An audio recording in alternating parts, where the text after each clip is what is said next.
بعد فاعوذ باللہ من الشیطان الرجیم بسم اللہ الرحمن الرحیم وکذالک نصرف الآیات ولیقولوا درست ولنبینہ لقوم یعلمون،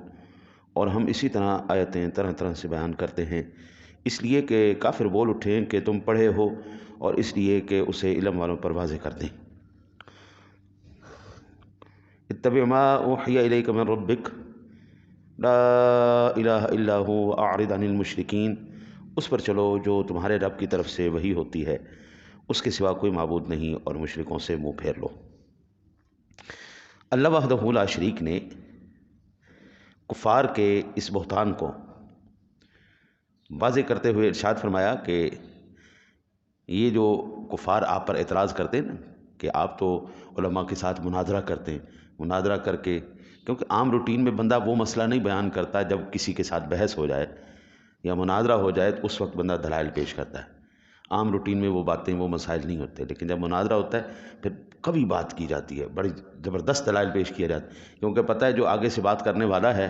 وہ بھی علم والا ہے، جس سے کی جا رہی ہے وہ بھی علم والا ہے، کچی بات اس نے کی یا اس نے کی، دونوں گردن دبوچ لیں گے۔ لفظوں کے اوپر، پھر حرکتوں کے اوپر کہ تم نے یہ لفظ نہیں ٹھیک بولا، تم نے یہ حرکت نہیں ٹھیک بولی، عبید اللہ کہنا تھا عبید اللہ کہہ دیا، عبید اللہ کہہ دیا، ہاں جی، پھر زبر زیر حرکت پیش کے اوپر۔ تو کفار نے کہا کہ یہ تو مناظرے کر کے جو آپ ان سے علم سیکھتے ہیں اور پھر اس کو اپنی الفاظ کے اندر ڈھال کے آپ ہمیں پیش کرتے ہیں، اس کو آپ قرآن کہتے ہیں، یہ تو قرآن نہیں ہے، لہٰذا آپ یا تو پڑھے لکھے ہیں یا پھر اجمیوں سے سیکھتے ہیں۔ پھر قرآن نے اس کا اعتراض کا جواب دیا کہ بڑی تعجب کی بات ہے کہ جب ہم نے اپنے محبوب کو امی پیدا کیا ہے، دنیا میں کوئی استاد ہے نہیں، اس ڈائریکٹ ہم سے سیکھ رہا ہے، مناظرہ کسی سے ہو نہیں رہا، پھر تم اس بات کا اعتراض کرتے ہو، پھر یہ تم میرے محبوب، تم جیسے پڑھے لکھوں سے جو اس وقت جہالت کے اندھیروں میں گرے پڑے ہو، میرا محبوب جو دنیا میں کسی سے نہیں پڑھا وہ ہزار لاکھوں اربوں درجے افضل اور اعلیٰ ہے۔ اور حقیقتاً آج آپ دیکھ لیں کہ بلا یہ جو اگلی آیت ہے اتبع ما اوحی الیک من ربک، محبوب اس پر چلو جو تمہارے رب کی طرف سے وحی ہوتی ہے، لا الہ الا ہو، اس کے سوا کوئی معبود نہیں، واعرض عن المشرکین، اور ان مشرکوں سے آپ منہ پھیر لیں کہ بلا آج مجھے یہ بتائیں، چنگے بھلے پڑھے لکھے پاکستان میں ہیں نا، پڑھے لکھے ہیں، پی ایچ ڈی کیے ہوئے ہیں، یہ جتنے بھی ماہر معاشیات، جتنے بھی ہے پروفیسری ٹولہ ہے، ان کو اکٹھا کرو، ان سے کہو تم نے ساری زندگی اس ملک کا کھایا ہے، ہاں جی، اس کو ملک کو اب اس کو معاشی بحران سے نکالو۔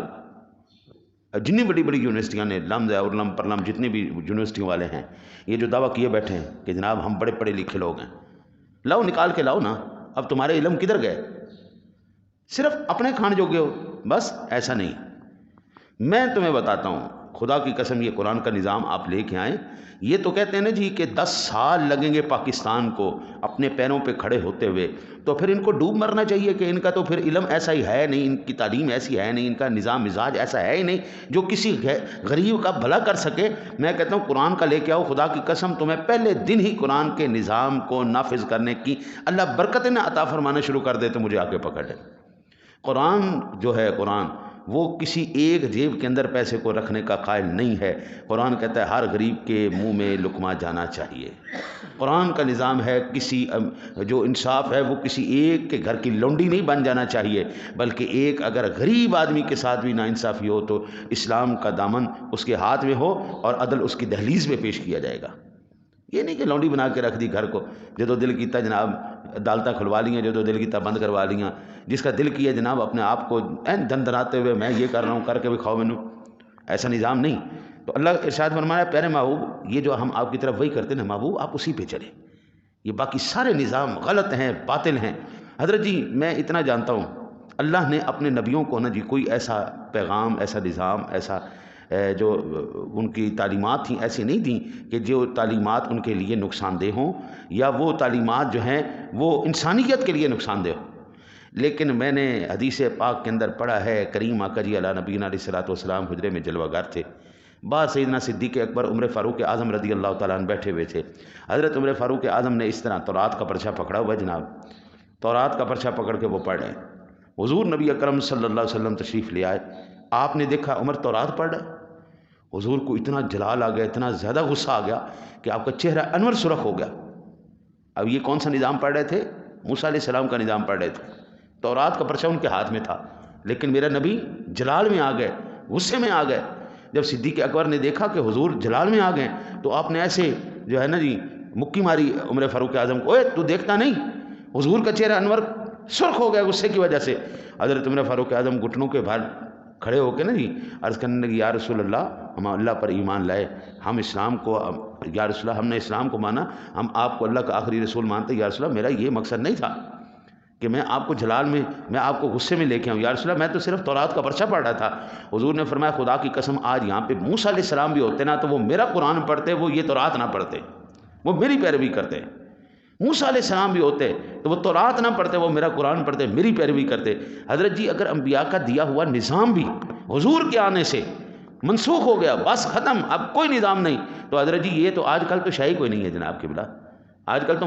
ہے ہی کوئی نہیں، ان کے پاس تو کوئی حل ہی نہیں. رب کعبہ کی قسم ہے ہر ایک بندہ آ رہا ہے اپنی جیب بھر کے جا رہا ہے. اسلام کہتا نا نا نا نا نا بھائی ایسا نہیں ہوگا، نا نا نا. اللہ ہمیں اپنے محبوب سے ارشاد فرمائے تبھی ما اوحی الیک، میرے محبوب تو جو ہم تجھے وہی فرما رہے ہیں محبوب آپ اس پہ چلیں. لا الہ الا هو اعرض عن المشرکین، اس کے سوا کوئی معبود برحق نہیں، اور مشرکوں سے منہ پھیر لو. وَلَوْ شَاءَ اللَّهُ مَا أَشْرَكُوا وَمَا جَعَلْنَاكَ عَلَيْهِمْ حَفِيظًا وَمَا أَنْتَ عَلَيْهِمْ بِحَفِيظ، اور اللہ چاہتا تو وہ شرک نہ کرتے، ہم نے تمہیں ان پر نگہبان نہیں کیا اور تم ان پر کروڑے یعنی نگہبان نہیں ہو. سیدھی سی بات ہے. پیارے محبوب کریم علیہ الصلوۃ، دیکھیں حضور نبی اکرم صلی اللہ علیہ وسلم کی ذات گرامی سے زیادہ کوئی بھی حریص نہیں ہے اس معاملے میں کہ اللہ کی مخلوق جو ہے وہ جہنم سے نکل کے جنت میں چلی جائے. حضور فرماتے ہیں میں تمہیں پکڑ کے نا جی جہنم سے کھینچ کے میں تمہیں جنت کی طرف لاتا ہوں، تم پھر جہنم کی طرف جاتے ہو. میں کھینچ کے تمہیں جنت کی طرف لاتا ہوں، پھر تم جہنم کی طرف دوڑتے ہو. جب وہ لوگ نہیں، اب ظاہری بات ہے یہ تایا ہے، ابو جہل تایا ہے، ابو لہب تایا ہے، جب یہ کلمہ نہیں پڑھتے تھے ہاں جی تو حضور کو تکلیف تو ہوتی تھی نا، میری نسل ہے، میرا قبیلہ ہے، میرا خاندان ہے، یہ لوگ کلمہ ہی نہیں پڑھ رہے، میں جو پیغام لے کے آیا ہوں اللہ کا پیغام لے کے آیا ہوں یہ لوگ قبول ہی نہیں، تو حضور کو تکلیف تو محسوس ہوتی تھی نا جی. اس لحاظ سے بھی کہ وہ بحیثیت امتی وہ جہنم میں جا رہے ہیں،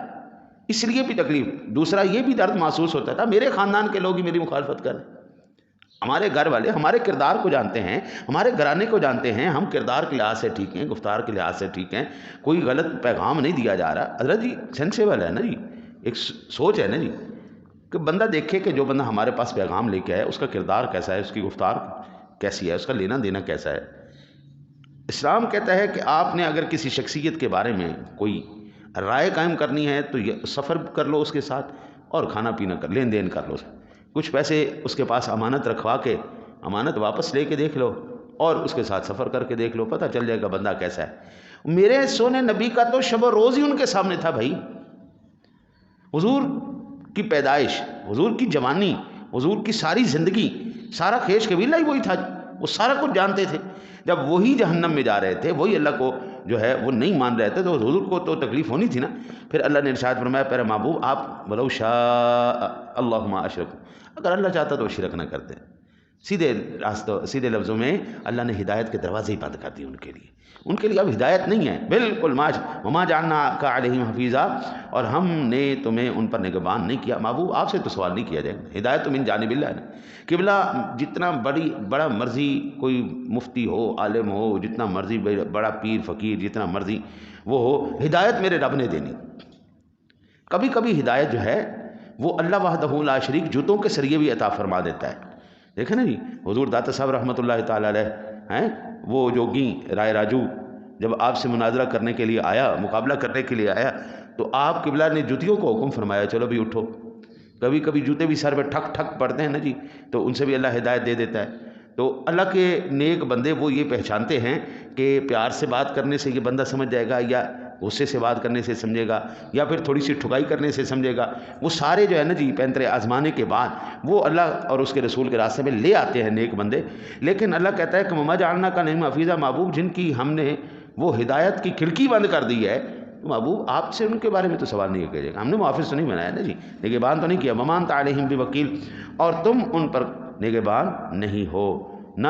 تمہیں ان پر نگہبان کیا اور نہ تم ان کے نگہبان. محبوب آپ پریشان نہ ہو، آپ کا کام ہے تبلیغ کرنا، پہنچا دینا. کوئی مانتا ہے مانے، نہیں مانتا نہ، وہ مانے گا اپنے لیے مانے گا. ہاں جی ہم نے پرسوں یہی بات پڑھی تھی نا جی، بلکہ کل میں نے وہ تفسیر کے دوران یہ میں نے عرض کیا تھا کہ اگر کوئی بندہ ایمان لاتا ہے تو وہ اپنے بھلے کو لے کے آئے گا، اور اگر کوئی بندہ ایمان نہیں لاتا، اندھا ہو جاتا ہے، تو پھر بھائی نقصان کس کا ہے قبلہ؟ اللہ رسول کا نقصان تو نہیں ہونے والا، نقصان ہونا اس کا اپنا۔ ایک بندے کے سامنے حلال روٹی رکھ دی جائے، بھائی یہ حلال گوشت ہے، یہ کھاؤ پیو موج کرو، ایک بندے کے سامنے سور رکھ دیا جائے، بدبودار گندگی رکھ دی جائے، دنیا وہ حلال چھوڑ کے حرام کی طرف دوڑتی جائے، حضور اس میں پھر میرا قصور تو نہیں ہے، نہیں اس میں ہمارا قصور تو نہیں۔ اللہ کہتا محبوب آپ پریشان نہ ہوں، ہم نے ان کے نصیب میں ہدایت لکھی نہیں، سیدھی بات ہے کہ قبلہ ہدایت من جانب اللہ ہے۔ وہ مسلم شریف کے حدیث پاک ہے نا کہ بندہ ساری زندگی نیکوں والے عمل کرتا رہتا ہے، حتیٰ کہ اس بندے اور جنت کے درمیان ایک بالشت کا فرق رہ جاتا ہے، بس اینا جنت میں فاصلہ، لیکن اللہ تعالیٰ کی مرضی ہے جی، اس کی رضا غالب آتی ہے، وہ بندہ جہنمیوں والے کام کرتا ہے اور وہ بندہ دائرہ اسلام سے خارج ہو کے سیدھا جہنم میں جا رہا ہوتا ہے۔ ایک بندہ ساری زندگی جہنمیوں والے کام کر کر کر کر کر کے این ایک بالشت بس اس کا اور جہنم کے درمیان فاصلہ رہ جاتا ہے، اللہ کی رحمت غالب آتی ہے، تقدیر غالب آتی ہے، میرے رب کی رضا غالب آتی ہے، اور وہ بندہ جناب کلمہ پڑھتا ہے۔ اب ہم نے ہزاروں مرتبہ ایسی حدیثیں پڑھی ہیں کہ غزوہ ہو رہا ہے، جنگ ہو رہی ہے، کافر آئے کیا ہم آپ کا کلمہ پڑھیں، جہاد کریں اور اللہ تعالیٰ ہمیں جنت عطا فرما دے گا؟ فرمایا ہاں۔ ایک بندہ آیا، اس نے کلمہ پڑھا، سیدھا جا کے اس نے جنگ لڑی، شہید ہو گیا۔ حضور نے فرمایا جس نے جنتی کو دیکھنا ہے اس کو دیکھ۔ وہی جنگ سے پہلے وہ بندہ کافر ہے، کلمہ پڑھ کے سیدھا گیا، شہید ہو گیا، نہ کوئی نماز، نہ کوئی روزہ، نہ کوئی حج، نہ کوئی زکوٰۃ، لیکن میرے رب کی تقدیر اور اس کا امر غالب آ گیا، اسی وقت اس کی تقدیر بدلی، جنت عطا فرما دی۔ حضور ہم تو یہی اللہ تعالیٰ کی خفیہ تدبیر سے ڈرتے ہیں، دعا کرتے ہیں مالک اپنی رحمت کا صدقہ اگر ہمارے نصیب میں ہدایت نہیں بھی ہے تو اپنے کرم سے لکھ دے، قلم تیرا، کاغذ تیرا، لو تیرا، محفوظ تیرا، سارا کچھ مولا تو نے کرنا ہے، تو رحمت کے صدقے ہمارے نصیبوں میں بھی تقدیر میں ایمان لکھ دے، ایمان کا خاتمہ لکھ دے، اپنے حبیب کا صدقہ مولا کریم بے ہدایتوں کو ہم جیسے بے ہدایتوں کو ہدایت نصیب فرما۔ اللہم صلی